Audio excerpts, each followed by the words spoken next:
Hey, how's it going, guys? Mr. Boss for the win here, and in today's Red Dead Redemption 2 video, we're going to be talking about 20 things you should be doing in Red Dead Online that will make you a better outlaw and a better player. So these tips are actually coming from the Rockstar Newswire. They posted these really helpful articles, but I don't know if they didn't tweet them out or if they were just hidden on the website. But there's actually some really effective tips in here, and that's what we're going to be going over in this video today. I will leave links to all of those posts in the description, so if you want to read about them more for yourself or check out the tips again, you can. Anyways, let's dive into this because the first tip that Rockstar's brought up is kind of interesting. I had no idea that this was a thing, but apparently it is. This is coming straight from their Newswire. Under General Combat, it says, stick to your guns. They said the more you use a particular weapon, the more familiar your character will become with it. Improved reload speed, along with decreased reticle settle time and recoil shake, are the main benefits associated with using the same weapon in combat. So I knew that this was in single player, but I didn't know that this was in Red Dead Online. And I don't know where to check this. Is there a way to check what bond level you have with your gun? If so, I'm not sure. I tried the gunsmith. I tried sort of the menu where you could clean your own weapon if you inspect it. I wasn't able to find anything. The only thing that this might be is that sort of light gray area where your guns can be improved, but that can also be improved by adding different upgrades to it. So I'm not sure. Maybe if you guys have a better idea of this, you can let me know, but that is something to keep in mind. The more you use a particular weapon, you'll get better reload speed, decreased reticle settle time, recoil shake. Those are the main benefits that you will get. So it does pay to use the same weapon more consistently. The next tip they give is take a breath. When aiming at a mid or long range target, pay attention to the size of the circle around your reticle. And with certain weapons, aiming for an extra few moments will tighten your aim for a more accurate shot. So we've talked about this in some previous videos, but I did not know that some weapons require a couple extra seconds in order to sort of tighten all the way. I thought that they were all on sort of the same default timer. Now, one thing that will help you with this is if your Deadeye core is not in the red. So you do not want this to be red. If you do, you're going to be shaking, you're going to be swaying back and forth. It's going to be way harder to hit your shots. Just take a look at the difference here between when I smoke the cigar and before and after. My shot is so much steadier. So make sure that that is not red. I see that all the time when I'm watching people play that's red. And it's dude, how can you aim? You're shaking all over the place. You got to make sure your Deadeye core is at least not in the red. The next thing you want to take advantage of is if you have the funds available, start a persistent posse. So there are so many benefits to having a persistent posse over a temporary one. Now, it does cost you $200, but that is a one-time fee that you pay. You're not going to have to do that again if you want to open up the posse. You can close it, open it. You just pay the $200 up front once. Now, the first thing you get to do is you get to name it, which is kind of cool. That way you don't have the generic names like MrBossFTW's Posse. You can sort of choose whatever you want. Another thing you can choose is you can choose the outfit style. Now, as it stands right now, there's only two outfit styles. There is rugged and there is big city. Now, something you might not have known is every time you switch between none or rugged and big city, it will give you a different look. So don't just flip it once. If you flip it more than once, you might end up getting a different outfit that might actually have some cold gear on there too, which would allow you to explore the upper areas of the Grizzlies and Amberino without having your health core decreased. Another thing you can do is you can invite 7 extra members. The temporary posse only allows you to have 3. So the fact that you can add 7 more is nice. You can also have a big camp too.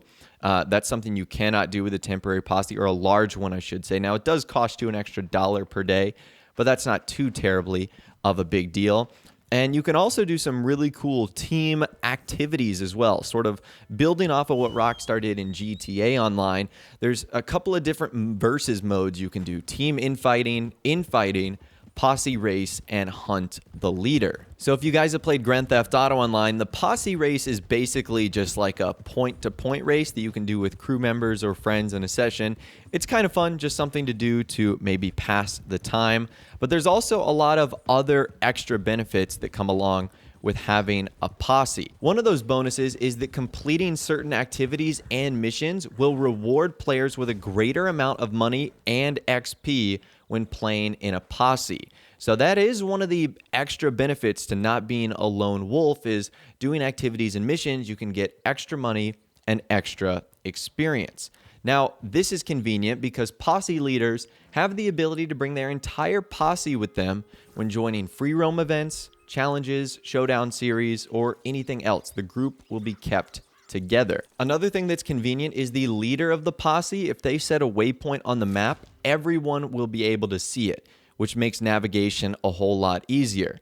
And building off of that posse race we did earlier, that will actually get you XP just for completing it. So it is a good way to get some extra experience points for ranking up and whatnot. Something that's really cool about finding treasure in the world, I did not know this. Apparently, other than just finding gold and money, you can find other items as well, like ammo and crafting recipes. And honestly, that ammo and crafting recipes might be more valuable than the gold or money you get. Because in the fence, a lot of those recipes are locked to like super high ranks, or they're like $400 or $500. So being able to create things like volatile dynamite or explosive arrows, that's awesome. And the fact that you can get those out of a treasure chest is really cool. All the treasure chests that I've found so far have not included anything that valuable, so they might be very rare. But it's another reason why consistently looking for treasure maps is really good, because you can unlock some things that probably won't be available for at least a couple of more ranks. Another thing you can do, and I found this to be incredibly cool, you can actually order supplies from either the Red Dead Redemption 2 companion app or from the social club website. So let's say you're not available to play Red Dead Redemption 2, but you know you're out of ammo. So if you're actually at lunch, or maybe you've got a break from work, you can hop on the app or on Social Club. You can actually order maybe all the ammo you need, so that when you get back on the next time, you won't have to go to the store in order to get it. It'll be right there waiting for you, ready to pick up.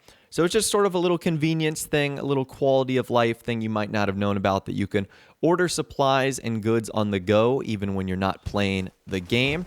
Now, let's talk about some of the Showdown series modes, how you can do better in them, and also some tips that you might not have known about. So for starters, you can actually change your loadout in the pre-match lobby. So depending on what map I'm playing on or what game mode I'm playing on, I will usually switch up what I have. So that's something you should take advantage of, because different weapons will be better for different game modes. Some tips for Make It Count, which is like the Battle Royale version of this. Remember, you're only given a bow and a handful of arrows and throwing knives. Now, one thing that's important here is weapons in this mode are a one-hit kill. So you don't really have to waste your time lining up a headshot. And if you idle or stay in the same place for too long, your blip will become available for other players to see on the radar. However, you could almost use this to your advantage to sort of bait players to your location. That's Make It Count. The next is Most Wanted. This is a tactical race to the top where you score more points for killing high-value enemies. So the leading player is always blipped on the map with their points. And if you need to make up some serious ground, they're the ones you want to try and take out. So this game mode for me has always been like super difficult to do well in. I don't know if I'm just not that great at the PvP modes, which is likely, but I always struggle with Most Wanted. Maybe it's because I'm not taking out like the highest value guys. So for example, take a look at this. I think I finished this like 18-6. That's a 3 KD ratio. That's pretty good. And if we take a look at the scoreboard, I was like clearly, I had the best KD, but I came in second. And it's because I didn't probably prioritize my kill on the higher value players. So that's something to keep in mind right there. Hostile territory is essentially like domination. Now, one thing you might not know about this is to never give up hope. If your team is down by a ton, but you somehow manage to capture all the territories at once, you'll earn an instant win, regardless of your point score.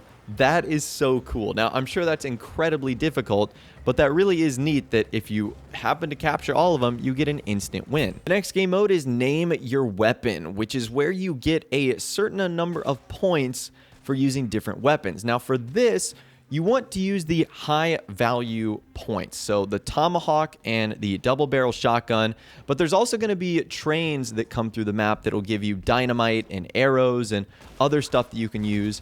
Basically, it doesn't make sense to use the carbine repeater because it would take 7 kills with the carbine repeater to get as many points as 1 tomahawk. So you really just want to use like the high valued weapons. Don't worry if you die 2 or 3 times in a row, because the second you get 2 tomahawk kills in a row, that's 14 points, and that's really tough to do. Last but not least today, in races, there's a couple things you might not have known about. Just like from single player, you want to tap either X or A if you're on PlayStation or Xbox in time with your horse's gallop. This is going to use less stamina, and it's going to keep your steed going at higher speeds for longer periods of time.